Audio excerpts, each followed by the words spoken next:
దేవుని బిడ్డలారా, అవును, నిజంగానే దావీదుకు శ్రమ వెంబడి శ్రమ కలుగుతూ ఉంది.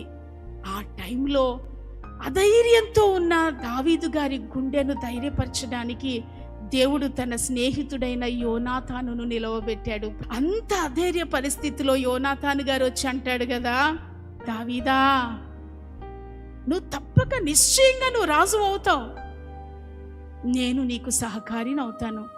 ఎవరైనా ఈ మాట అంటారా? నిజమైన స్నేహితుడిని మనం చూస్తున్నాం.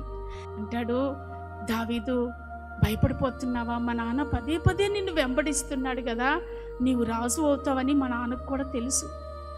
నన్ను రాజుని చేయాలని, నిన్ను చంపాలని ప్రయత్నిస్తున్నాడు. ఆ విషయం మా నాన్నగారికి కూడా తెలుసు. అయితే నిశ్చయంగా నీవు రాజు అవుతావు, ఏం అధైర్యపడొద్దు, నీకేం మాత్రం మరణం సంభవింపదు.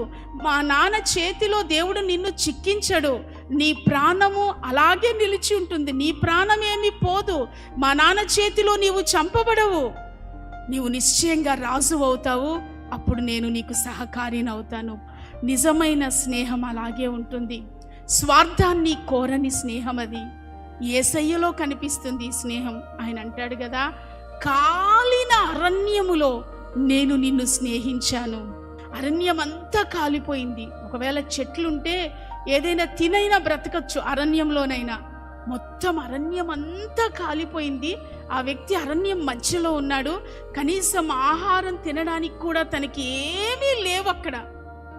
దేవుడు అంటాడు కదా, నేను కాలిన అరణ్యములో నిన్ను స్నేహించుదును. యేసయ్యలో ఉన్న ఆ నిజమైన స్నేహం యోనాతాను గారిలో మనం చూస్తాం. మన నిజమైన స్నేహితుడు ఎవరు తెలుసా? యేసయ్య. యేసయ్య దగ్గరకు వచ్చామా, రక్షణ పొందినప్పటి నుంచి ఆయనతో మనం స్నేహం చేస్తున్నాం కదా.